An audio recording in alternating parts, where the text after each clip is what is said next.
galera, sejam todos muito bem-vindos a mais um episódio do nosso Softcast.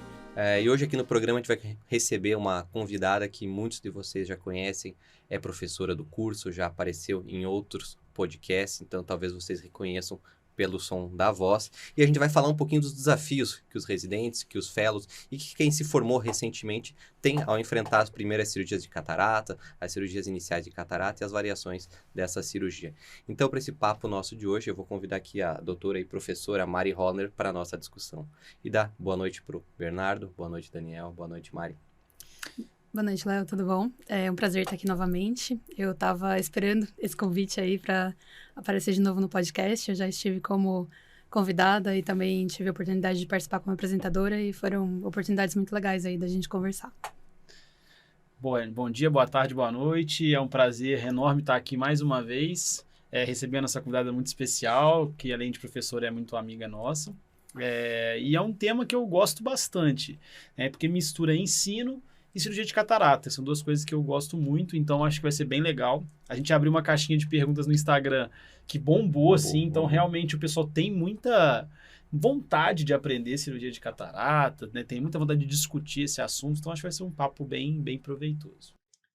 Fala pessoal, professor Daniel aqui, um prazer estar discutindo esse tema com vocês e catarata, faco é um tema, tem um apelo muito grande, né? E a gente viu isso realmente no Instagram, é a cirurgia aí que todo residente se pergunta, né, durante a residência, nossa, essa residência tem quantas facos, tem que fazer quantas facos para ir bem, né? Opera bastante faco e é sempre um tema muito pedido aí pelos alunos. E um prazer receber aqui a professora Mari, inclusive foi ao ar a primeira aula desse ano dela, então os alunos já estão acostumados aí com a professora. E vamos discutir um pouquinho de catarata, né, Léo? Legal. E vamos aproveitar começando já, porque a Mari, ela, além de professora, além dela ensinar, ela também põe na prática isso. Ela opera muita catarata fora também. E tem um papel importante no ensino, principalmente com os alunos ali, com os residentes, com os fellows da USP. Justamente a primeira pergunta é nesse aspecto, para você contar um pouquinho da experiência, essa troca que você tem tido ao longo do tempo, da tua experiência aí com os residentes, com a parte de ensino, com os fellows, tem gostado, como é que é?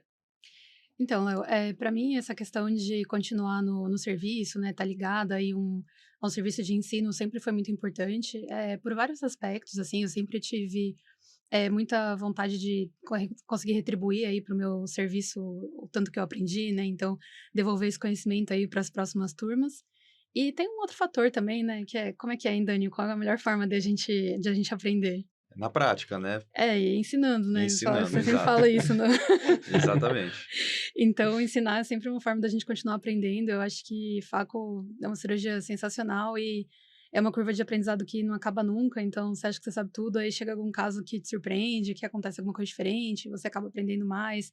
Então, eu gosto muito, assim, de estar conectada a esse serviço de ensino e acho que isso evoluiu muito aí a minha prática clínica fora também. Foi algo até que o professor Remo falou no último papo, né? Que o ambiente acadêmico desafia muito a gente. Exato. Imagino que os casos que você teve contato no HC te tornaram uma cirurgia muito melhor, assim, porque são casos que você não vê muito no dia a dia. Ah, com certeza. Mas aí quando chega no seu consultório, você fica até mais assim, cara, já fiz bastante desse tipo de caso lá no HC e tudo mais. Então acho que é muito bacana essa experiência. Sim, com certeza. Eu continuo operando atualmente lá no HC somente alta complexidade, né? Além de estar vinculada às atividades de ensino, e é isso, assim, o que você vai ver de diferente, o que você vai ver de caso único, depois você vai para os casos mais habituais, consultório, putz, é muito... Mamão com açúcar. Lá no HC era aqueles nanoftalmo, catarata N4, não dilata, usuário de tansilosina, usuário de tansilosina, pseudoesfoliação, tudo junto, assim. Cheio de comorbidade. Bem por aí mesmo. Não colaborativo. Tem que ser com geral, porque o paciente não colabora. Mas, Mari, conta pra gente, o que é mais difícil, então? Você operar uma catarata desafiadora ou você estar ali do lado com o residente, primeiras cirurgias dele operando? O que é mais difícil? Olha, eu diria que grandíssima chance de você estar do lado do residente nas primeiras cirurgias, assim. Eu acho que a gente aprende, né? Primeiro a gente aprende a operar E quando a gente vai mudando a curva para a gente começar a ensinar, a gente também tem que aprender a ensinar, né? Então, você tá ali orientando, a gente fica com o coração na mão ali, a gente quer fazer, mas não pode, né? Tem que ensinar a pessoa, tem que deixar ela ali nos passinhos e tal. Então, com certeza, ensinar.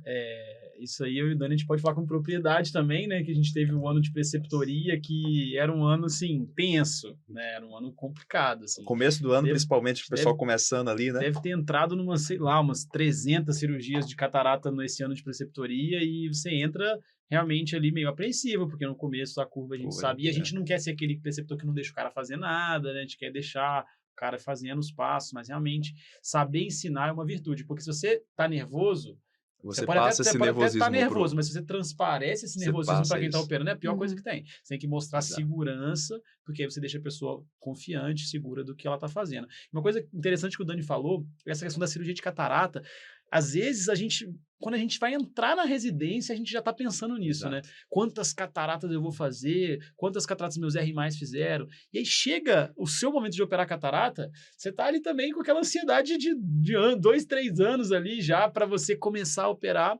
E não é uma cirurgia fácil, é uma cirurgia difícil. É a cirurgia Rápida. mais difícil do mundo, na verdade, né? Eu sempre falo isso, porque quanto que outras cirurgias você precisa dessa quantidade para você ter um nível de proficiência, né? Nem neurocirurgia, a gente precisa de uma quantidade igual ao faco, né? Então, eu falo, é a cirurgia mais difícil do mundo. Mas Usa os também dois pés, Os as dois, duas mãos, A atenção, a visão num ali, ambiente microscópico, realmente. tudo muito perto, E a né? cirurgia de catarata, ela tem um resultado fantástico, né?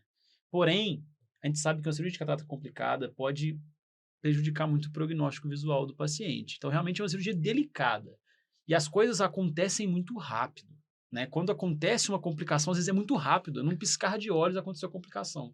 E aí você já vai lidar com uma complicação que já não é um olho normal. Já é um olho mexido. O olho que complicou, muitas vezes fica bom também, mas não é a mesma coisa. Uma Lil no bag, sem complicações, com uma córnea transparente. Nada é tão bom quanto uma Lil in the bag, né? Não adianta.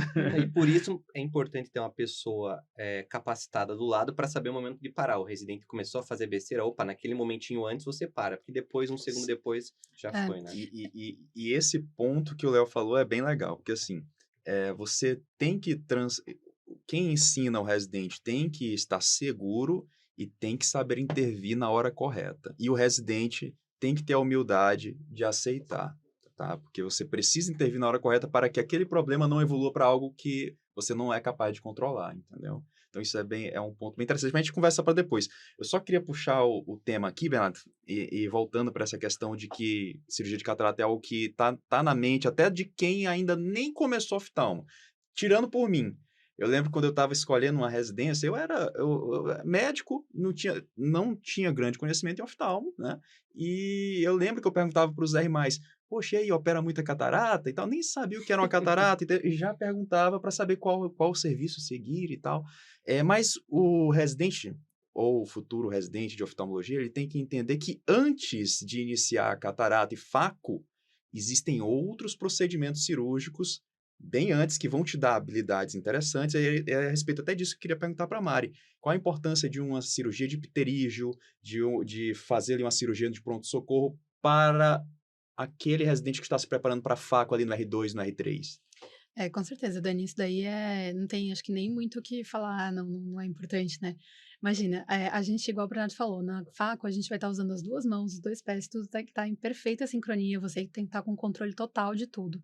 Então, assim, as cirurgias que vão vindo antes, elas são normalmente cirurgias menos dinâmicas e também de menos risco, né? Então, você não vai começar direto com uma faco, que é uma cirurgia extremamente dinâmica que pode mudar tudo em uma fração de segundo. Não, a gente começa, então, com cirurgias menos invasivas, vamos começar com pterígio, uma cirurgia de superfície, que você vai ter tempo para você adquirir diversas habilidades. Então, vão desde habilidades manuais para você ter uma melhor noção do manejo dos instrumentos, a sua habilidade de acostumar com a visão no microscópio, acostumar a mexer no microscópio, então mexer no pedal, isso é super importante. E você ter toda a noção de posicionamento cirúrgico, posição de mão, então tudo isso você vai criando com outras cirurgias antes de ir para faco. É muito melhor se você tiver essas oportunidades de treinar e quanto mais você conseguir fazer outras cirurgias antes de fazer uma faco, você com certeza vai mais preparado. Você vai com mais, não só mais mão, mas também mais cabeça. Você já vai com uma fase de treinamento aí feita, né? E não só cirurgia, né, Dani? Uma coisa que eu sempre falo também para os residentes é que a preocupação deles de quantas facos eles estão fazendo por semana é a única preocupação, assim, às vezes que eu chego lá e falo, ai, tiraram uma faco minha essa semana e tal, assim, minha lista de reclamações, o primeiro tópico é quantidade de cirurgias, tanto dos residentes quanto dos fellows. E assim, claro que eu acho que o número de cirurgias é importante, que eu acho que você ter um número grande de facos, você vai se tornar um cirurgião melhor, porque você vai treinar mais, você vai operar mais. Isso também não tem muita dúvida. Só que cirurgia de catarata, a gente não vai treinar só fazendo a cirurgia. Fazendo, claro, é o mais importante. Mas você tem que se preparar para aquilo. As pessoas, não, cirurgia você só aprende fazendo, você não aprende estudando. E isso é a maior mentira que existe. Você aprende sim estudando. Você vê vídeo de cirurgia, você estudar técnica, você ler livro cirúrgico, você estudar como que funciona a bomba, como que funciona o viscoelástico, como que funciona... parece besteira, mas isso vai fazer toda a diferença, entendeu? Uma coisa que... Assim, a cirurgia, eu falo, uma parte tá na mão, mas a maior parte tá na cabeça. O residente que chega para fazer uma cirurgia dele e que ele não sabe qual é o próximo passo da cirurgia, ou seja, ele não estudou a técnica, para mim ele é uma pessoa que naquele momento ali nem tá apta a continuar aquele momento de ensinamento dele. Ele vai merecer ser papado. Porque, não sabe o próximo passo, perdeu a cirurgia. Para mim, eu acho isso totalmente válido, porque não é porque eu acho que a pessoa, assim, se ela tá lá tentando dar um ponto e tá com muita dificuldade, essa pessoa merece ficar ali tentando dar o ponto, entendeu? Não é isso. Mas, poxa, a pessoa que não se interessou, que não foi atrás, que não estudou, essa é a pessoa que não tá pronta, é o sabe? básico, É o né? básico, E hoje em dia, tem tanto recurso, mas tanto recurso. Então, assim, se a pessoa correr atrás... Poxa, a quantidade... Só de você pensar em entrar no YouTube e ver, tipo, vídeo de cirurgia, poxa, Exato. tem um monte de coisa legal, um monte de material legal, a gente sabe. Você vai fazer um caso mais difícil, você vai ver 20 vídeos antes de ir lá fazer seu caso. Isso é se preparar de verdade. E fora isso, tem diversos modelos para você simular a cirurgia, né? Você não precisa ir lá e operar um olho, a primeira cirurgia de faco que você vai fazer, faz num olho artificial, num olho suíno, num olho de cadáver. Você tem um simulador digital, tem várias oportunidades aí de você conseguir fazer seu treinamento, né? Então, eu acho que tanto essa questão de quantas cirurgias vão ter antes, como todo esse preparo antes de realmente falar, não, quantas facos eu tô fazendo por semana e quantas facos eu vou fazer, tudo isso conta demais. Concordo com tudo que a Mari falou, queria só tocar em alguns pontos aqui para reforçar. Por exemplo, cara, você tem que chegar na cirurgia de catarata já sabendo, assim, perfeitamente como que faz uma sutura. Não tem cabimento de, no meio da cirurgia de catarata, você precisou dar um ponto, você ficar galinhando meia hora para dar um ponto. É uma coisa para ser rápida, porque a cirurgia já tem muitas dificuldades. Isso não pode ser uma dificuldade quando você chega para fazer catarata. Então, você tem que estar com proficiência em sutura. Não precisa ser um cara a fazer um transplante de córnea, mas, selar uma incisão, cara, não dá. Às vezes a gente chega lá, o cara tá querendo fazer faca e não sabe pegar um fio, não sabe manipular um colibri, um porta-agulha, tem super dificuldade. Então, acho que é muito importante humildade, aprender do básico lá, pterígio, vai fazer uma extracapsular, que eu acho que a gente deve tocar nesse assunto, mas assim, extracapsular é fundamental na minha visão, porque você tem uma cirurgia que você tá na câmara anterior, que você nas outras não está, né, no pterígio, no calase e tal, você não está na câmara anterior, só que com um ritmo muito mais cadenciado. Então, você tem muito mais tempo. O preceptor fala, vamos ver, faz isso, faz aquilo. Na faco, às vezes, não dá muito tempo, às vezes é muito rápido, né? E isso que a Mari falou de que o cara tem que se preparar para a cirurgia, cara, isso é elementar, né? Você tem que encarar cada cirurgia como sendo uma coisa única. Você não pode simplesmente entrar para operar. Tem gente que ia operar, nem sabia, não sabe o nome do paciente, nem né? sabe quem é o paciente, vai operar, não sabe qual o olho, não sabe qual a dureza da catarata. Cara, você não vai evoluir desse jeito. Cada cirurgia tem que ser única ali para vocês, tem que se preparar, tem que examinar bem o paciente, saber qualquer dificuldade que pode aparecer no seu caminho. Você tem que estar ciente, fazer uma boa biometria, estudar a biometria, saber indicar uma boa lente, ter fora a relação médico-paciente, que não vou nem dizer o tanto que é importante. Então, prever dificuldades, não pode ser no intraoperatório que você vai descobrir que o seu paciente tinha claustrofobia, síndrome do pânico, não dá para você passar esse aperto lá na hora. Então, você tem que preparar para cada cirurgia, estudar, ver vídeos antes, filmar suas cirurgias. quando está na curva de aprendizado, é fundamental para você estudar depois, ver que passo você errou. Então, assim, isso é básico. Você realmente não evolui só operando. Às vezes você fez 100 cataratas, mas fez bem feito, estudou, se preparou, viu vídeos antes, viu vídeos depois. O cara sai muito melhor do que um cara que fez 300 cataratas nas coxas de qualquer jeito e meio que estava preocupado ali com o ato operatório, complicou pra caramba de repente. Então, assim, tem isso tudo mesmo. E eu ia dizer, Bernardo, assim, o residente não percebe isso, mas ele fala assim, eu tô tratando desse jeito, eu tô levando desse jeito, porque eu tô na residência. Quando eu for pra minha vida prática, eu vou me portar diferente, eu vou ser diferente. E não é verdade. O cara que se porta de uma forma na residência, ele leva aquilo pra vida. Não quer dizer que mudou só porque ele saiu da residência e foi pra vida prática, que a chave mudou e ele vai ser uma pessoa diferente. Ele leva aquilo lá. E a impressão que você deixa na sua residência vai te abrir ou fechar portas para você, assim, sempre. Você vai ficar com aquela imagem diante de pessoas que são referência na oftalmologia. Por exemplo, a gente lá no HC, cara, se a gente tivesse deixado uma má impressão lá, cara, ia fechar portas pra gente, não ia ter essa credibilidade para montar um curso, enfim, iam começar a falar mal, não iam apoiar, não iam vir aqui conversar com a gente. Então, assim, você tem que encarar a sua residência como se fosse não, porque você é um médico, você está atuando como um profissional, tem que ser ético e tem que se preocupar com o paciente da mesma forma como se fosse no seu consultório particular. A única diferença é que o processo, essa questão judicial não é tão forte na residência. Pode acontecer, mas fora isso é a mesma coisa. Você tem que encarar, é um olho que está ali na sua mão, né? Isso aí. Bom, Mário, o Bernardo já tocou no assunto, eu vou continuar ele com relação às cirurgias que a gente faz antes da faco, né? Por exemplo, a extracapsular. Eu queria saber a tua opinião da importância disso, que ele falou de ter um tempo, uma cirurgia um pouquinho mais lenta, e alguns serviços mais modernos, que às vezes até nem tem a cirurgia de catarata, a faco, é tudo feito a laser já, automático. Qual que é a diferença desses serviços que assim, a pessoa já vai para o laser, para o fento? Então tá, eu começando aí falando um pouquinho da extracapsular, na minha opinião, a extracapsular, ela é uma escola, assim, você aprende demais, eh, tudo, assim, de cirurgia, de olho, você vai pra faco realmente com um nível muito diferente se você teve a oportunidade de fazer mais extracapsular. Eu sei que isso às vezes não vai ser a realidade de todos os serviços, né, mas se por acaso o serviço aí de quem tá escutando tiver essa possibilidade de você operar extracapsular, eu acho que é muito bom. É uma cirurgia mais lenta, que você consegue ir corrigindo os passos de forma melhor do que na faco, que às vezes realmente não dá, quem acaba tendo que assumir, e você vai muito mais preparado. E isso serve para outras cirurgias também, tá? Tem residências que têm possibilidade de fazer track, né? Então, se tiver também, acho que mesmo que você não queira fazer glaucoma, com certeza fazer a track, também manipular a esclera ali, conjuntiva, a íris, já vai começar a te dar uma noção. Câmara anterior, ou qualquer outro procedimento, na verdade, eu acho que não só você fazer, se você... Eu vejo, às vezes, eu já conheci alguns outros serviços de residência, hospital, eu já visitei. Às vezes você tem lá ou um staff ou um preceptor operando, em algum caso, por exemplo, que o hospital também atende convênio, e ele tá lá sozinho em campo. Ou às vezes só uma instrumentadora e um microscópio tá lá com carona disponível e os residentes batendo papo na copa. Assim, isso pra mim eu acho péssimo, porque não só você operar, mas como você tá em campo, você tá com seu staff, você ir olhando do carona, ver o que ele faz, como ele segura a pinça, como que ele faz isso, como ele faz aquilo. Nossa, isso vai somando, entendeu? Só vai somando. Você vai achar, não, só vou aprender fazendo. Não, você tá ali olhando, observando como ele faz. Quando chegar a sua vez, aquilo que você acumulou conta muito, sabe? Então, nunca desperdiçar qualquer oportunidade. Pô, tá vendo alguém operando ali sozinho? Tem um carona, uma televisão ali pra você acompanhar?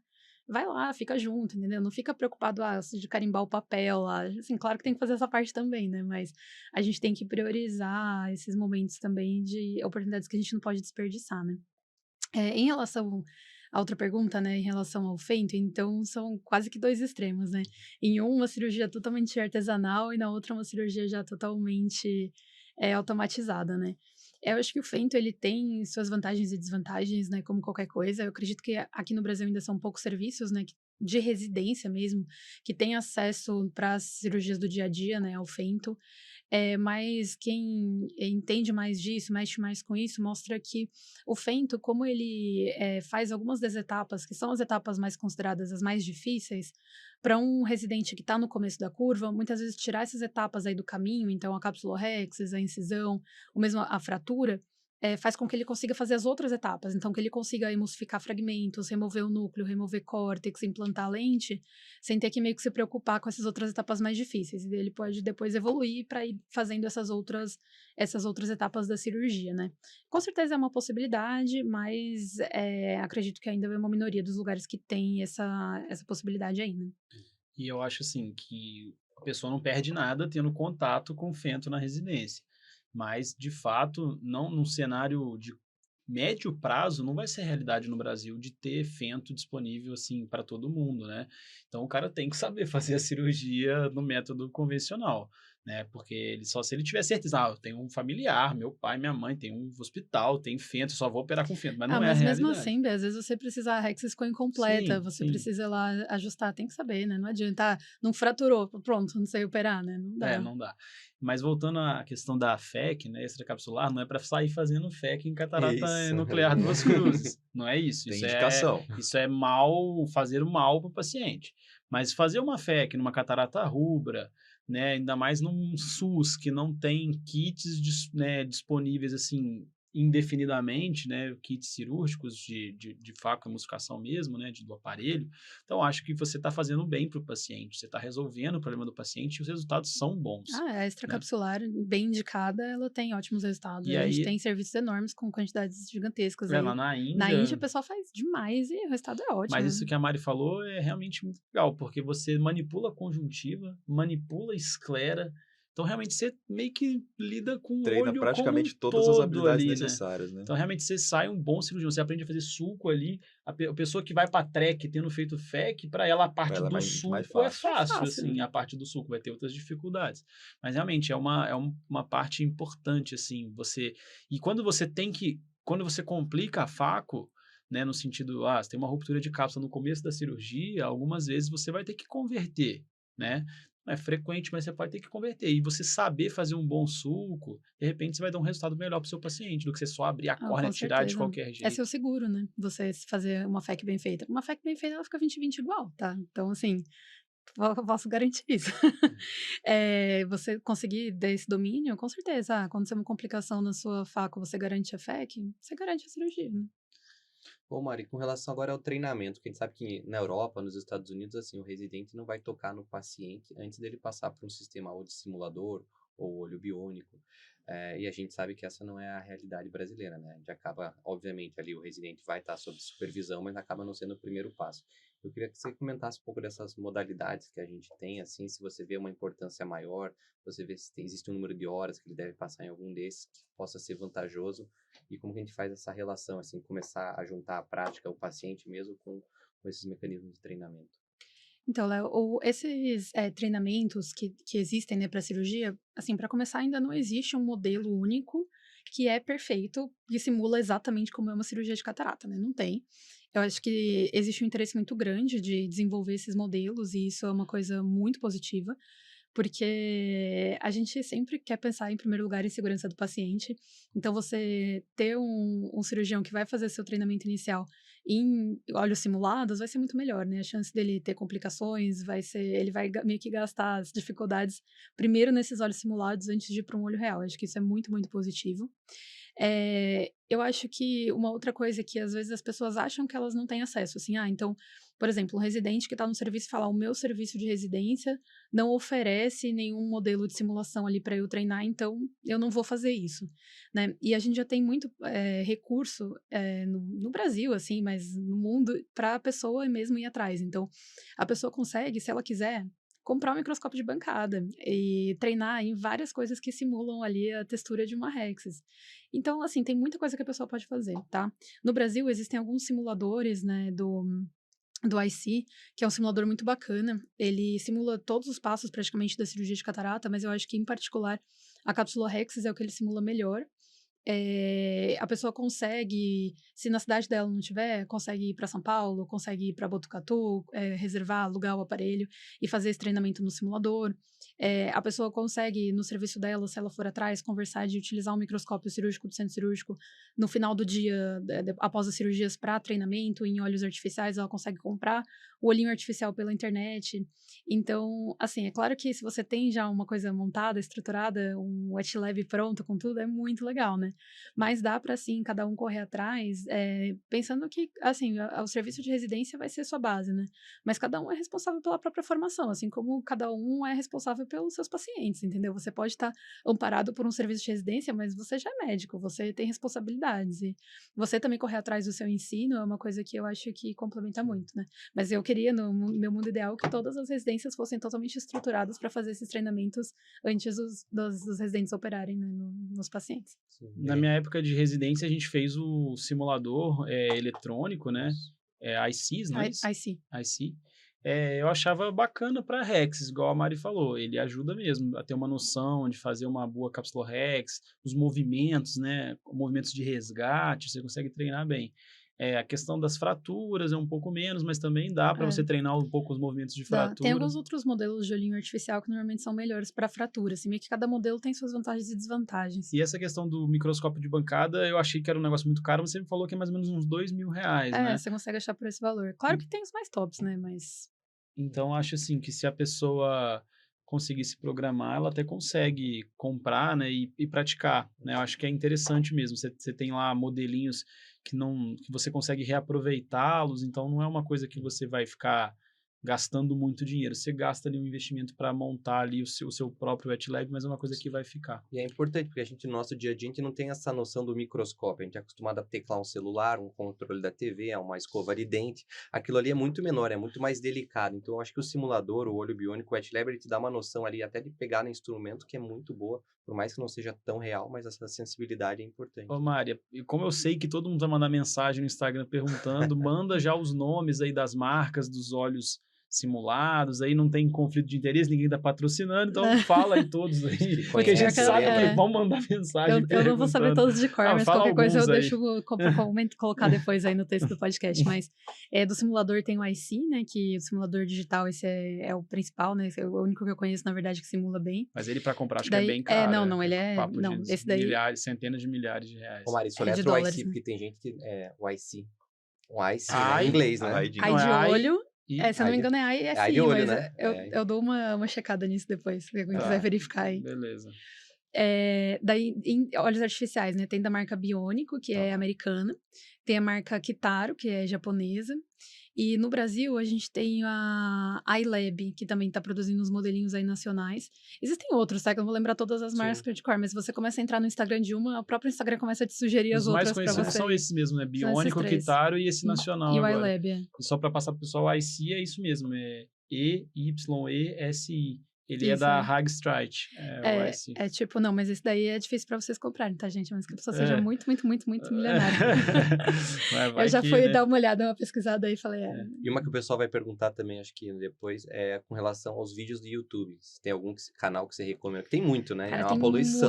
Mas muito, tem uns 2, 3 nomes que fazem. O Cataract Coach lá do Dai Devgan é muito bom, né? E tem o Brian King, mas é mais pra casos mais difíceis. Eu gosto mais dos vídeos do Brian King. Acho que ele é uma pessoa bem equilibrada, assim. Tem que tomar cuidado, assim, com o que você vê na internet também, porque tem que ter um pouquinho de parcimônia, tá? O próprio Cataract Coach lá, ele fala uma outra coisa, assim, que eu falo, mais ou menos, né? Bem assim e tal.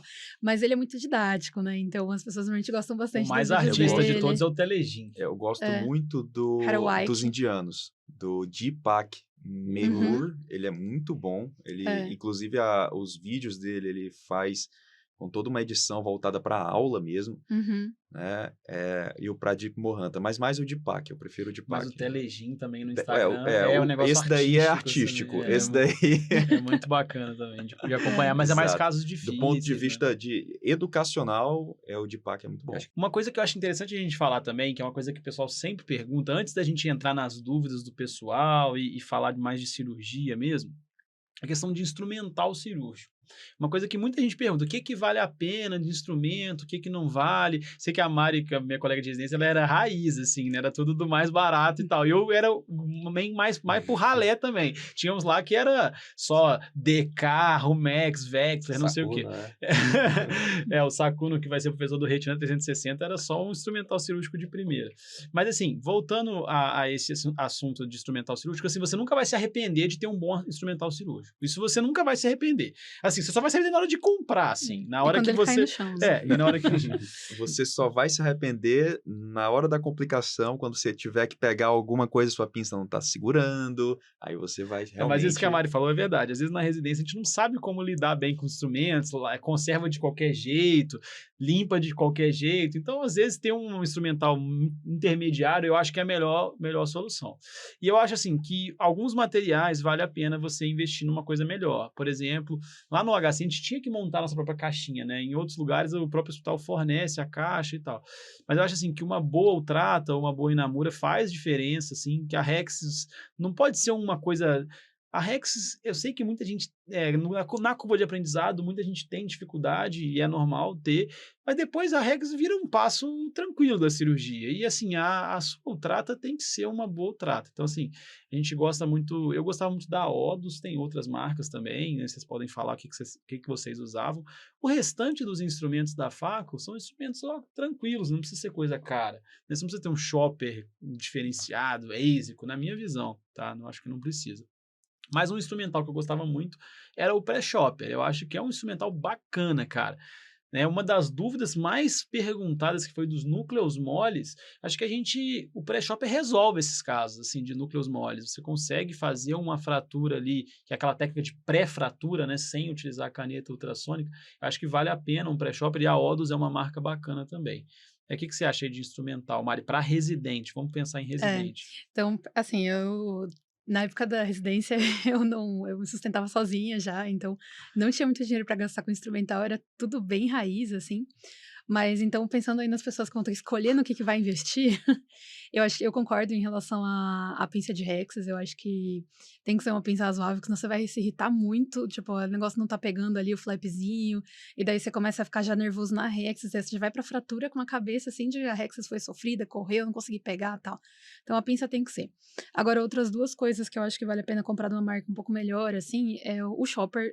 Assim, principalmente se a pessoa faz faco shopper horizontal, que o shopper acaba tendo um contato mais próximo com a cápsula posterior, sabe? Existem umas marcas aí que a galera compra às vezes na internet, que vem da China, da Índia, ou algumas marcas nacionais bem simples, que o instrumento não é bem polido, sabe? Então tem risco dele ter contato com a cápsula posterior e acabar rompendo por conta dessa falta de polimento. Então, alguma irregularidade ali que tem no aço cirúrgico que acaba rompendo cápsula, sabe? Então, o shopper. E se você for ter uma canetinha de IA, a ponteira da IA, porque a ponteira da IA acaba tendo bastante contato também com a cápsula posterior. Então, ela tem que ser bem polida, tá? Então, esses dois instrumentos aí, para quem falar que é o custo-benefício bom, eu não tenho nenhum conflito de interesse aqui, infelizmente, não ganho nada aí das marcas, mas eu gosto muito da Odus também, que é a marca nacional que... Lá de Belo Horizonte, o dono de lá é gente boa pra caramba, o Sérgio. O Sérgio fala toda hora, semana tô enchendo o saco dele. Falar com ele, pô, Sérgio, patrocina nós aí. Realmente, eu usava tanto a Ultrata, quanto o shopper, quanto a ponteira de IA. Eu falei pro Sérgio me dar um código de desconto, então tenta chorar lá com ele. Fala qual é o código da Mari, pra ver se rola alguma coisa. Mas eu concordo. E em termos de shopper, eu acho que o mais versátil, assim, pro residente é o shopper Nagahara mesmo, né? Que é o mais utilizado para shopper horizontal. Tem vários, né, milimetragem ali da ponta, tem 1.2, 1.5. Eu não gostava deles muito grandes, não. Acho que ali 1.2, 1.5 é melhor do que aquele de 2 milímetros, que é um negócio gigantesco ali, que pegava quase a catarata inteira, né? Que a catarata tem uns 4 milímetros. Mas aí a pessoa vai testando também, né? Vai pegando aí os macetes. Agora, acho que a gente pode voltar para aspectos cirúrgicos, né, Léo? O que você tem aí no roteiro? Não, eu acho que sim. Acho que até foi feita a caixinha de perguntas no grupo do Instagram, né? E uma das principais perguntas que os alunos fizeram foi justamente sobre a quebra, que você já comentou, a quebra dos núcleos moles, mas uma quebra na forma geral. Então, a gente vai trazer aqui na tela alguma das principais perguntas para nossa convidada. Vamos Mari. falar da quebra, mostra lá, muda de página, acho que tem bastante coisa de fratura, fratura de catarata mole. Então, em relação às técnicas de fratura, assim, o que normalmente a gente orienta para a pessoa que está no começo da curva é tentar começar com as técnicas de suco, porque as técnicas de suco, elas são um pouco menos dinâmicas, então você faz meio que uma coisa de cada vez, sabe? Primeiro você confecciona o suco, você vai usar praticamente só a mão direita, depois você entra lá para separar. Quando você vai fazer uma técnica de faco shop, você tem que estar normalmente já com um bom controle, tanto da mão direita quanto da mão esquerda, queda quanto do pedal. No sulco, essas etapas são um pouco mais separadinhas. Então, no serviço, o que a gente normalmente faz os residentes no começo, eles sempre sulcam, né? Até eles estarem com um domínio melhor ali de pedal e mãos. E depois, normalmente, a gente acaba ensinando Facoshop horizontal, que lá no nosso serviço é das técnicas mais usadas, assim, mais preferidas. Eu, particularmente, eu uso, na grande maioria dos casos, o Facoshop vertical, né? Que é o Quick Shop, assim. Pra mim, é a melhor técnica de fratura. É muito eficiente e rápida e segura, assim. Então, eu gosto muito dela. Mas pra catarata mole, eu acho que acaba sendo um desafio, né? Então, às vezes, a pessoa vai fazer um sulco numa catarata mole, ela acaba fazendo a famosa panela, né? Então, acaba aspirando muito mais conteúdo ali do que deveria na região central. Sem fazer uma quebra Sem fazer uma quebra efetiva. Aí o efetiva. pedaço periférico vai Uhum. ficar aderido, né? E aí vai sendo aquela dificuldade, porque vai ficando cada vez mais fino o pedaço periférico, cada vez mais risco de você pegar a cápsula com a caneta, né? Então o ideal realmente é fazer uma fratura. Mas também tem que saber manejar esses casos, né? Você pode, Sim. de repente, ir fazer uma visco de secção ali no final, enfim, não é elegante, mas é o que é, não vai ficar indo com a caneta lá só com aquele filetinho de catarata mole. Mas eu acho, assim, que é bem interessante o pré-shopper nas cataratas moles, sabe? Eu acho muito fácil, é uma técnica muito fácil, tá? É muito simples de fazer. Na época da residência, que eu não tinha pré-shopper, quando eu era catarata mole, panelava, não conseguia quebrar. Uma técnica que eu acho muito válida é você fazer como se fosse Facoshop horizontal.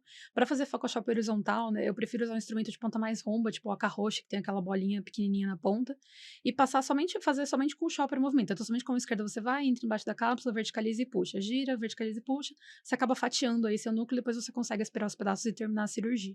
Uma outra possibilidade é você nem quebrar. Então, se for muito mole, faz uma hidrodelineação com bastante líquido, joga o núcleo para cima e come na câmara anterior e acabou a cirurgia. Se o endotélio for bom. Mas é mole, é só aspirar. Esse era o que eu gostava de fazer, mas hoje em dia tem que fazer, não basta ser, né, tem que ser elegante, porque as pessoas estão vendo operar e tal, então o pré-shopper eu acho também uma solução muito boa. Assim. Voltando à fratura, a questão do você começar com dividir e conquistar, depois ir para um stop and shop, depois ir para o Facoshop, os residentes queriam logo, né? Não, quero fazer Facoshop. Mal saber fazer um sulco, já queria fazer Facoshop. Mas eu acho que é muito importante saber fazer um sulco. É uma técnica também que vai te ajudar em outros casos. Às vezes, se tem uma catarata muito dura também, muito dura, você fazer um sulco inicial, às vezes ajuda você a fazer o Facoshop depois, sabe? Então, é importante saber fazer um sulco. E quem tem dificuldade no sulco, geralmente é porque não faz um sulco com a profundidade correta. Tem medo de fazer um sulco mais profundo, que é o correto, né? Fica fazendo um sulco mais superficial e aí você não quebra, né? Se você fizer o sulco com a profundidade correta, né? Você tem que, né, realmente ali chegar bem no final mesmo do núcleo ali, você consegue fazer a fratura sem problema. Ele tem que ser mais fundo do que largo. O sulco, com certeza. né? Inclusive, ele não pode ser muito largo, né? Porque você precisa se apoiar nas paredes laterais para conseguir fazer a fratura. Aí, Foi a a dúvida do profundidade do Ulisses aí, ó. sulco, Ulisses. É difícil. Assim, o que eu falo, pensa em quanto, nessa região central ali do cristalino, qual que é a profundidade dele, né? 4,5, às vezes 5, uma catarata, né? E quanto que você deixa exposto ali na ponteira sem luvinha, né? Às vezes 1 milímetro, 1,5 milímetro. Então, assim, quantas ponteirinhas dessa você tem que entrar? Então, é fundo. Você só ocluir uma vez aquela ponteirinha não é suficiente, né? Ainda tá raso. E é claro que o Facoshop ou mesmo o Stop and Shop vai ser mais difícil, porque você vai ter que chegar com o seu shopper, que é um instrumento cortante, na periferia da catarata próximo à cápsula, né? E uma fonte de complicação frequente de residentes, de todo mundo, mas assim, principalmente quem está na curva, é na hora de você fazer o Facoshop horizontal, você pegar tanto a cápsula ali mais anterior, quanto até pegar uma cápsula mais posterior. Então, até teve uma pessoa que falou que a dificuldade ali de manipular o instrumento com a mão esquerda, passar o instrumento por debaixo da Rex, realmente são dificuldades do começo. Eu acho que a mão esquerda é o grande... Quando você domina a mão esquerda, você isso aí. amassa, né? Articular o instrumento da mão esquerda e conciliar todos os movimentos. Então, assim, realmente, quando você domina a mão esquerda, você está ali um passo à frente ali na curva. Realmente é uma coisa que a mão esquerda para quem é destro, né? Mas isso no começo é comum. O residente ele tá focado em uma só mão e a outra parece que tá meio morta, assim, né? Com o tempo ele vai pegando, vai conseguindo, vai se situando na cirurgia. Isso é comum. Tem que tomar cuidado para essa mão morta não tá lá no vítreo. Mas assim, né? muitas das vezes isso acontece. A mão vai indo, e aí o preceptor olha a tua mão esquerda, Tá lá empurrando a cápsula. Tá empurrando a cápsula lá embaixo, né? Acontece. Isso, para isso, só fazer um parênteses, Dani. É por isso que tem que filmar e assistir seu vídeo depois da cirurgia.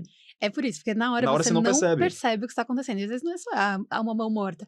Às vezes você tava com um mega vazamento incisional e aí você tava tendo surge, você não sabe por que você tava tendo. Você não conseguia quebrar, não sabia por que não tava conseguindo quebrar. A hora que você olha o vídeo, não tem ninguém, assim, te aconselhando e te criticando melhor do que a sua autocrítica. Você vê lá o que você tá fazendo errado. verdade. Então, assim, o vídeo, você filmar e assistir sua cirurgia. E essa questão Lembrar de assistir, né? Porque filmar, às vezes as pessoas filmam e depois não nunca adianta. abrem Só o pendrive. só ficar ocupando espaço no Hum. HD não adianta.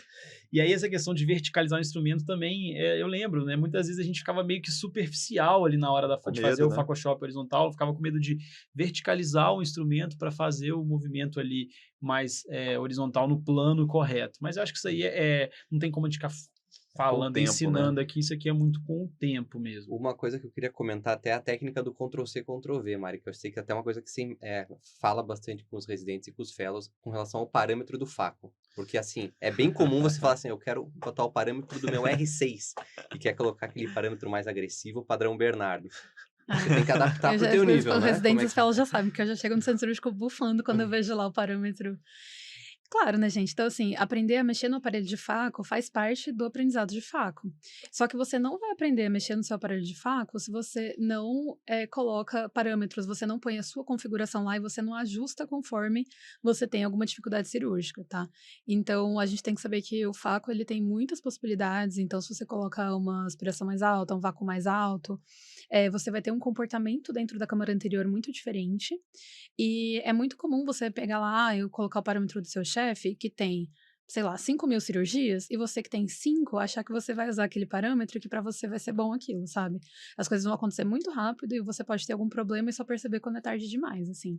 Então, cada residente tem que ser o seu parâmetro no aparelho, tem que ter o nomezinho dele lá com os dados, e você tem que ir ajustando conforme você vai evoluindo na curva. Então, por exemplo, tô fazendo um caso aqui, e tô vendo que tá tendo muito surge, vou lá e vou baixar meu vácuo máximo, entendeu? E você vai ajustando até você encontrar o que tá bom ali pra você naquele seu momento da curva de aprendizado. Então, tem que ter o seu e tem que saber ajustar. Então, tem que estudar parâmetro e tem que ir lá mexer no Phaco quando perceber que alguma coisa não tá boa. Eu acho que isso vai muito daquilo que a gente falou de fazer cada cirurgia, individualizar cada cirurgia e tentar entender, pô, acabou a cirurgia, o que aconteceu nessa cirurgia? Uhum. Ah, a cirurgia, pô, tive muita dificuldade na quebra, tive muita dificuldade porque deu surge. Cara, vamos entender por quê? Olha aqui seu parâmetro, tava assim, assado. Então, assim, se você simplesmente, acabou a cirurgia, vamos pra próxima, deu você não surge, vai... mas ali tá no bag e acabou, então pronto. Então você tem que, isso aí, você tem que estudar, claro, e pegar o caso que aconteceu e ir ajustando, entendeu? Pô, deu surge, então vamos controlar esse vácuo, vamos controlar essa aspiração, essa garrafa. E A Rexis também foi uma dúvida recorrente aqui que mandaram pra gente no Instagram.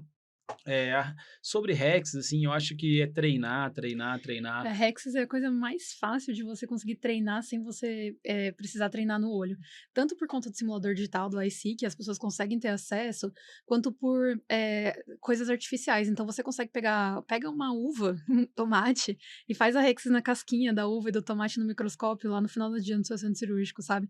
Dá pra você treinar com muita coisinha artificial, assim, porque você não precisa do Phaco, né? Então, que às vezes é uma coisa que te impede de conseguir treinar. Uma situação que eu observava muito quando orientava bastante residente era que a tendência de fazer uma Rex pequena eles tinham, assim, a Dá maioria das medo de ir vezes, na periferia, por né? conta de medo de ir na periferia, de a Rex correr. Mas aí, cara, você ganha ali a Rex, mas, cara, sua cirurgia fica muito mais chata, vai ser mais difícil você tirar os pedaços de dentro do saco. Então, a facoemulsificação é a cirurgia mais passo dependente que existe. Fez um Com passo certeza. mal, o outro passo vai vai ser ser pior. ruim. Então, E assim, o outro cara, pior, cada caramba. passo Uhum. tem que ser. Você tem que dar o seu melhor em cada passo e tentar fazer cada passo com. Claro, perfeição não existe, mas o mais próximo possível da perfeição. Não tentar fazer com pressa, uma coisa que a gente via muito. Eu não posso dizer que na época eu também não tinha essa vibe, quero operar rápido. Cara, isso é a maior bobeira que tem quando você para ver hoje em dia, quando você tá no mundo real e vê o que é uma complicação, o que é, assim, um paciente, de repente, que não deu certo. Cara, a cirurgia tem que entregar resultado. É claro que uma cirurgia muito demorada tem os seus problemas também, mas assim, cara, a cirurgia tem que ser impecável, tem que ser com cuidado e não com correria, com pressa para acabar rápido. Não, isso, assim, muda muito, né, com o passar dos anos, né, B? Eu falo, hoje em dia eu faço, vou colocando bastante lente multifocal e tal. Às vezes eu gasto mais tempo fazendo meu alinhamento ali da tórica multifocal do que eu gastei no resto da cirurgia inteira. E eu não tô nem aí, entendeu? A enfermeira tá com pressa e tal. vai ficar perfeita. Esse paciente só vai operar uma vez esse olho na vida. E essa lente tem que ficar na posição, do jeitinho ali que eu quero e tal. Eu vou gastar meu tempo, entendeu? Então, vou ficar 5 minutos ali? Vou ficar. Sim, né? Não é que eu acho que as pessoas têm que fazer 2 horas de faco, né? De jeito nenhum. Mas você tentar operar mais rápido, pra mim isso é, assim, realmente tem que ser a menor das suas preocupações. Tem que operar bem, né? Uma cirurgia de 10 minutos ou uma cirurgia de 20 minutos para o paciente não muda nada, assim. Entre uma cirurgia de 10 e uma de 2 horas muda. A experiência do paciente é horrível, pode dar mais edema, pode dar mais complicação. Mas entre uma cirurgia de 10 e uma de 20 não muda. Então, assim, cara, faz o seu melhor. Não vai querer fazer nas coxas, acabar rápido a cirurgia, não me preocupei ali para testar se a incisão estava bem selada, só quis acabar. Não faça isso. E uma outra coisa, só para complementar essa parte também, é não ter medo de voltar num passo. Então, se um passo não ficou bem feito, não vai pro próximo, entendeu? Não quebrou? Calma, vamos tentar mais um pouco, tá? Não vai tentar tirar pedaço sem estar quebrado, que você vai começar a se bagunçar muito. Por exemplo, fez uma incisãozinha ali acessória, ficou péssima, tá vazando, tá... Faz outra, assim, não tem porque você ficar insistindo no erro. A rexis ficou minúscula, amplia. Você vai estar lá com o seu orientador, pede uma orientação, vamos fazer um piquezinho, vamos ampliar. Corrige os passos, porque assim, você fala, tá bom, assim, vou pro próximo passo. Vai dar ruim. Vai dar ruim. Vai dar ruim. Isso que a Mari falou, eu ouço muito discussão assim, em podcast gringo, em congresso, tipo assim, a cirurgia de catarata é realmente um momento único na vida do paciente. Ele só vai operar aquela catarata uma vez. Isso vale para tudo. Isso vale, por exemplo, para você tentar corrigir a presbiopia dele. É a única chance que ele vai ter ali, aquela senhor de 60, 70 anos, de repente, você colocar uma lente multifocal para corrigir a presbiopia dele. Então, a cirurgia tem que ser, e o momento cirúrgico é um momento de tensão. O paciente não está confortável de estar ali mexendo no olho dele, não é tranquilo. Então, assim, valorize aquele momento, acolha bem o seu paciente, né? Tenha uma boa relação médico-paciente, porque isso é fundamental. A gente vai até falar disso ali, porque depois, mais para frente, porque realmente é um momento único na vida do paciente. Não, para o residente, muitas vezes ele é mais um dia de ambulatório, um dia de centro cirúrgico que ele está operando, mas para o paciente, às vezes ele esperou 10, 15 anos para entrar naquele sistema público para conseguir operar. Então, é um momento único, você tem que tratar isso de forma especial mesmo. E o último passo cirúrgico que foi muito comentado... Preceptor que não deixa fazer nada, gente. Essa foi boa também. Mas essa aí, preceptor... perguntaram aqui, qual a sua maior dificuldade na facu? O preceptor não me deixa fazer nada. Você tem que mostrar pro seu preceptor que você tá capaz, tá? Então, assim, estuda muito, treina muito, mostra que você sabe tudo da cirurgia, monta uma mesa rápida, instrumenta direitinho, que ele vai falar, nossa, essa daí tá sabendo. E vai te dar a cirurgia. E agora, o último passo cirúrgico que eu queria comentar, que muita gente comentou, era do córtex subincisional, que tem dificuldade e tudo mais. Então, assim, é difícil a gente dar dicas aqui sobre como retirar córtex subincisional, né? Eu acho, assim, que uma coisa valiosa é você saber utilizar uma bimanual. Acho que é um recurso que tem que ter, assim, você tem que saber usar, porque se você está com muita dificuldade, você usa uma bimanual, é simples tirar o córtex subincisional com uma bimanual. Né? Claro que é chato você ter que ficar pegando bimanual e tudo mais. Tem serviços que usam de rotina, né? Não era o caso lá no HC. Mas aí tem mais alguma outra dica, assim, específica para córtex subincisional? Tem algumas. Uma é você treinar um pouco o posicionamento da mão que você tem que fazer, usar a ponteira da caneta de A, se for uma IA coaxial, né? Usar a ponteira em S, eu acho que a ponteira em S ela ajuda a pegar o córtex subincisional versus uma ponteira reta. Ponteira reta eu acho bem mais difícil, assim, ainda mais para os residentes. E uma outra coisa que você pode fazer é, às vezes, coloca lente. Você roda a lente, às vezes você rodar a lente ali, você mobiliza aquele córtex, você consegue aspirar mais fácil. Além de criar uma proteção, né, para a cápsula posterior. Então, assim, é um córtex fino, põe a lente, depois você continua tentando tirar. Muitas vezes, só de colocar a lente ali, rodar ela, você já mobilizou, já soltou. É difícil de falar, melhor mostrar na prática, né? Mas é algo que, na verdade, serve para todos os passos da catarata. Você precisa garantir uma boa visualização. Se você está vendo o que você está fazendo, você não vai errar, não vai romper a cápsula. Existem algumas manobras manuais que você faz que você consegue visualizar com mais facilidade o córtex subincisional e consegue fazer. Tem gente que passa sem nem ver. Passa ali a ponteira da IA só sem nem ver. Assim, veja, tente fazer a manobra, isso você vai aprender na sua prática, como visualizar bem aquele córtex subincisional e tirar com calma. Tem 2 pontos que eu queria tocar aqui antes da gente terminar. Uma que o Léo colocou aqui na pauta que eu acho bem interessante a gente comentar, que é quando a gente sai de um serviço de residência, onde a gente está respaldado por uma instituição, muitas vezes, e também, pelo menos no HC era assim, né? A gente tinha recursos muito bons em termos de microscópio, faco de primeira, materiais bons, tinha até Viscout, né? Que era uma coisa assim, bem até meio controverso, né? E O tudo próprio mais. azul, né? E assim, e na prática, quando você sai, vai operar num SUS mesmo, sem ter uma USP por trás, ou uma universidade por trás, ou então você vai, de repente, até para um serviço privado mais simples, você vai se deparar com microscópio ruim, microscópio em que a iluminação não é tão boa, você vai se deparar com materiais de pior qualidade, metil aguado, enfim. Faco ruim, né? E O você tem que próprio estar preparado para isso, assim. Eu acho que você não deve operar em um lugar que não te ofereça as mínimas condições, não vai arriscar seu CRM na reta, seu RQE, você estudou muito para isso, então não vai fazer aventura. Mas, por outro lado, tem que saber que a vida real é assim. Você tem que economizar em termos de insumos, não é aquela farra de um hospital universitário que muitas vezes não tem muito controle.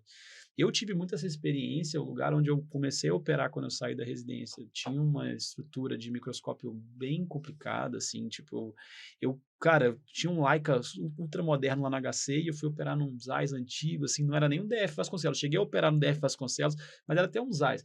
Mas, cara, você ir para a cirurgia sem visualizar bem, sem aquele reflexo vermelho, não é a mesma coisa. Então, assim, a dica que eu dou é sempre essa, assim, antes de você se dispor a operar num lugar, visite o lugar, vai ver como é a dinâmica do centro cirúrgico, vá ver como é o microscópio, qual é o faco, quais são os insumos, se tem instrumentador, se tem uma estrutura de esterilização. esterilização adequada, porque quando você está no mundo real, cara, o seu nome está na reta. Não sei se a Mari tem alguma experiência para contar nesse sentido, mas eu acho que é diferente. E outro, eu pelo menos vivenciei um pouco de nervosismo ao sair da residência e cair no mundão, assim, eu acho que deve ter gente que tira de letra, eu me senti um pouco mais inseguro, porque eu sabia que qualquer coisa que acontecesse era o meu que estava na reta. Na residência eu me sentia muito mais respaldado. Então, o que eu acho muito importante? Chama alguém experiente para ir com você operar. Então, tive muitas pessoas que me ajudaram nesse aspecto. Cara, primeiro ali o premium que eu fui colocar na minha vida. Cara, chamei um brother e falei, cara que já tinha muito mais experiência, vamos comigo operar?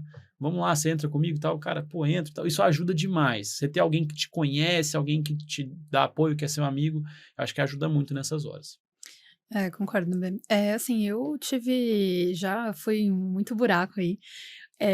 Antes, assim, logo que eu saí, eu ficava muito valorizando, assim, qual que é o faco? Qual que é o faco que tem nessa clínica, nesse hospital? Esse faco é bom? Não, então tudo bem, então eu vou operar lá. Hoje em dia eu pergunto qual que é o microscópio. O faco me vira com qualquer um, mas, cara, se eu operar sem ver, eu acho ainda a pior coisa, assim, que é o que o Dani falou também, né? Tem que ter visualização é muito importante. Então vai lá, testa o micro, vê qual microscópio que é. Garante que tem condições mínimas, eu concordo, assim, se o serviço tá lá e tá funcionando com um microscópio horroroso que não dá pra ver nada, é porque os médicos aceitam ir lá e operar com esse microscópio que não dá pra ver nada, entendeu? A partir do momento que fala, não, esse microscópio não tem condições, isso não é seguro pro paciente, a gente precisa de um aparelho melhor, eles vão se virar para providenciar um aparelho melhor para conseguir continuar dando assistência, né? E eu acho que, assim, você não precisa fazer tudo, né? Eu sou cirurgia de segmento anterior, então eu faço córnea. Se eu tiver alguma complicação, precisar de uma vitrectomia, por exemplo, eu não vou fazer a vitrectomia, mas você tem que ter amigos que façam as coisas, né? Então, conheça aí como que é a sua retaguarda. Então, se você vai operar num lugar que é SUS, perguntar, mas e aí, se eu precisar de uma vitrecia, se eu precisar de alguma coisa, pra onde que a gente encaminha? Como que funciona? Porque no fim das contas é você, entendeu? Você pode, mas eu tô dentro de um serviço no AMI que é assim, e a gente só manda com uma cartinha aí, ele que se vire pra achar um lugar pra fazer vitrectomia. Mas não é, quem operou foi você, o CRM que tá lá é seu, e quem vai ser processado é você, não é o AMI, entendeu? Fala, mas a regra do AMI era assim. Ninguém tá nem aí, né? Na vida a gente vai aprendendo que é meio cada um por si nessas coisas, né? Então, eu também aconselho não se arriscar, checar as condições e conhecer sua rede de apoio, assim, sua rede de estrutura. Então, se o paciente tiver uma complicação, precisar de uma cirurgia complementar, uma segunda, uma terceira cirurgia, o que vai acontecer? Felizmente, essas situações, você tendo aprendido direitinho a técnica, vai ser raríssimo você precisar de uma coisa assim, tá? Mas quando precisar, é importante você saber aí qual que é o apoio que você tem. Eu até hoje vou operar, eu tenho minha mochilinha de faco, então que eu levo minhas caixas todas, e lá tem material pra fazer basicamente tudo, assim. Se eu precisar de uma fixação, se eu precisar de anel, se eu precisar de gancho, se eu precisar de... Tá tudo lá, entendeu? Então eu vou operar, é uma catarata lisa. Eu vou lá com a minha mochilinha. Logo que eu saí da residência, eu lembro da minha primeira faco, fora, assim, né, no consultório e tal, o primeiro paciente chegou. Era uma catarata congênita. Então, assim, o fato de eu ter feito fellow e tal, de eu ter operado muito, ajudou. Mas é isso, assim, na vida você também acha que você vai chegar e só vai chegar a catarata tranquila, né? Você tem que estar preparado pra tudo. E o último ponto que eu queria tocar, que eu acho que é um ponto delicado, é essa questão, assim, de que... Foi até um comentário que colocaram também no Instagram, que a maior dificuldade dele era lidar com o mundo real, com riscos de processo que realmente acontecem, e essa cobrança por parte do paciente por resultado na cirurgia de catarata, né? Hoje em dia, a cirurgia de catarata é uma cirurgia que praticamente o paciente já entra esperando aquele 20/20, sem correção, é uma cirurgia que evoluiu tanto a técnica, a grande maioria dos casos vão muito bem, mas o paciente, quando tem um insucesso, ou algo que ele julga como insucesso, ele pode tomar uma conduta mais agressiva, uma postura mais radical nesse sentido. Então, assim, que a solução para isso, ou a forma mais fácil de você evitar isso é com uma boa relação médico-paciente. Isso é clichê, cara, mas tem que ter uma boa relação médico-paciente, tem que ouvir o seu paciente, explicar a cirurgia para o seu paciente, não negligenciar os riscos que existem na hora de explicar a cirurgia. Só quer lá vender a lente multifocal, vender a lente premium, cara. Explica que tem risco, explica que se complicar não vai poder colocar a lente premium que ele né, tá pagando ali. Isso é muito importante. 99 casos ou 200 mil casos que deram certo, beleza. Um caso que deu errado, se você não explicou e não registrou em prontuário, pode dar problema. Então, sim, registra tudo no prontuário, explica tudo para o paciente, seja franco com o paciente sobre os riscos. E outra, não vai querer ficar fazendo Lil Premium em caso que não tem indicação, cara. Serético. Isso daí é a pior coisa que tem, é o médico que quer ganhar dinheiro a qualquer custo, cara.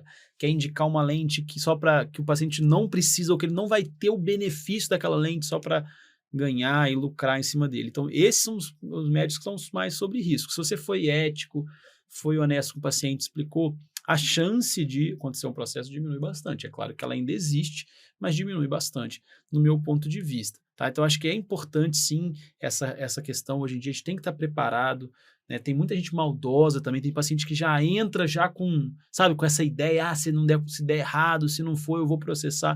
Então, assim, tomem cuidado, registrem tudo no prontuário e façam um bom pré-operatório também.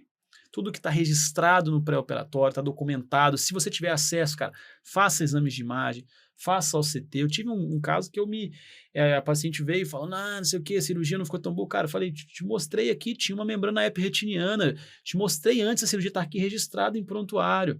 Expliquei que o resultado não ia ser 20/20 por causa disso e tal, não sei o que. Então, assim, tem que estar bem respaldado no pré-operatório. Eu acho que isso é uma mensagem importante também.